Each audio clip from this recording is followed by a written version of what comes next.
On behalf of Mary's family, I want to thank you for being here today for the moral support that you have given John over the years.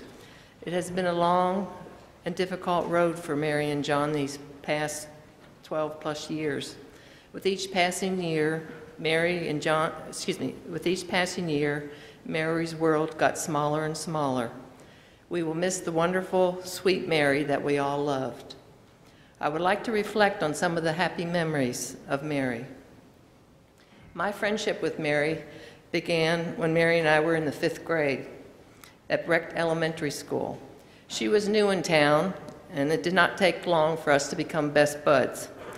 Looking back in today's world, we would be what are called free-range kids, as we would ride our bikes all over Bloomingdale and Murray Hill Estates and to Overlook Pool, where we all hung out.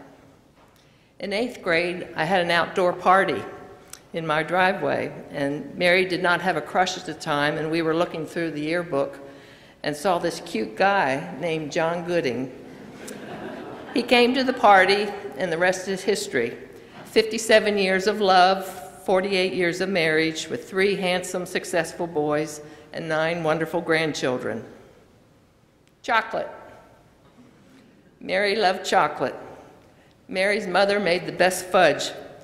She would make it for Mary and her friends, and we were always impatient, waiting for the sample to form a ball as you drop a little bit of the fudge into the water. That meant the fudge was done.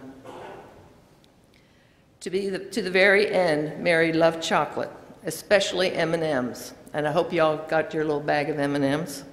John would buy M&Ms by the 3-pound bag full, and even transported M&Ms to wherever they went, whether it be the beach or the Cayman Islands.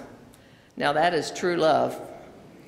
I want all of you to think of Mary whenever you eat M&Ms. In talking with Russ and John, we were reminiscing about Mary. When John and Mary were first married, they lived at the Sweetbriar Apartments there on Oregon Pike. As you know, John is an avid hunter, and he and a friend went squirrel hunting and came back with a bunch of squirrels. John needed help skinning the squirrels, so he asked Mary to help while he skinned them. And as you know, Mary was not fond of anything related to hunting.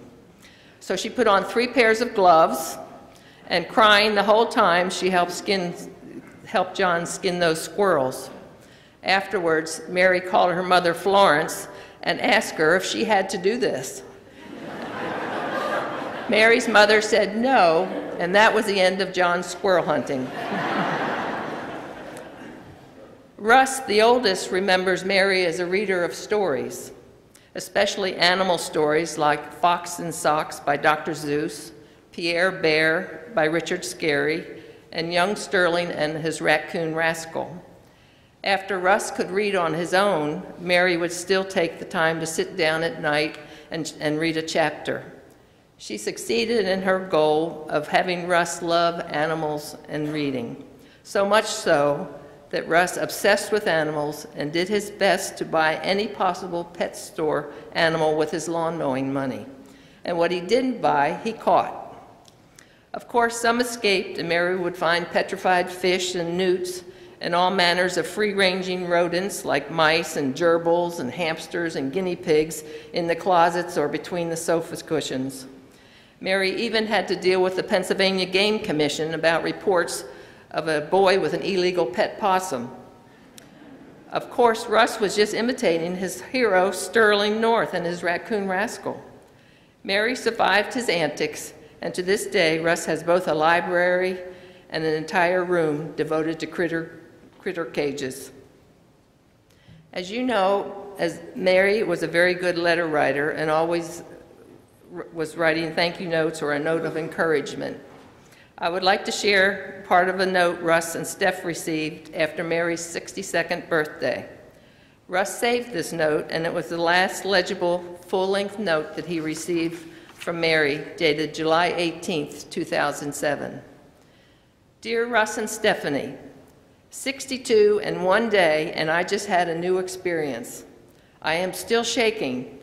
I walked to the basement with some papers to file, and as I usually do, I check each room. I check the doors to be sure they're locked. I checked the toilet to be sure it's flushed, etc. As I walked into the pool table room, I detected movement, and there is a big, fat, very much alive, but perhaps hungry, mouse. I ran in circles trying to stomp him. He was lively. Then took my shoe off and batted it at him. Now I think he's chasing me, and I'm annoyed. I didn't want to get mouse blood on my new shoes. So I took them off and used one as a mouse killing tool. Finally, the little, oh, he was big, critter gave up, and I wrapped him in toilet paper so I didn't have to touch him, and deposited him in a large trash bag in the garage. Saga over. This was meant to be a thank you note for a lovely and memorable evening with you both and Grandma and kids on my birthday. Your homemade meal was just wonderful, Russ and Steph. You two sure do work well together, in the kitchen and out. The children were dear. Please let each child know that I love their birthday card, drawing, and will keep it in my scrapbook. Thanks and love, John and Mary. Russ added, who knows, that mouse may have been descended from the rodents that escaped years before. Mary always loved people. She was very involved in the community activities, church, and volunteering. She was always fun to be around. She loved her family and being with the grandchildren. Even at the end, Mary had a connection with little ones. Mary was also an Energizer bunny, go, go, go. When Alzheimer robbed her of conversation, she loved to walk. We would walk in the morning and at night and often in between. She loved to laugh. Mary loved the 50s and 60s music. I would turn the radio up, and as we were driving down the road, we'd be bebopping and down the road singing songs from way back when. She loved what we laughingly called play dates with her sister-in-law, Ginny, and neighbor Carol, going to places like Roots Auction, Green Dragon, musicals, and Long's Park. One of my last memories of Mary was at a Long's Park concert. Carol, Mary, and I were way up front, standing up with our arms around each other, swaying and juking to the music. Mary was dancing to the rhythm, laughing and singing. After it was over, she said, "That was fun." When John would go on a fishing trip, Mary would be sad as she missed him. When I reminded her that John was fishing and would she like to go, she of course said, "No way," and all was well again. In fact, John reminded me that when they were dating, Mary loved to go fishing. But shortly after they got married, that ended. John laughingly said, "That was bait and switch." I keep telling John there's a special place for him in heaven. He was so wonderful, kind, and gentle during Mary's ordeal with Alzheimer's. He truly had the patience of Job. In closing, I want each of you to remember the happy moments you have had with Mary. She had a wonderful life and was truly blessed. I will leave you with this thought. Death leaves a heartache no one can heal. Love leaves a memory no one can steal.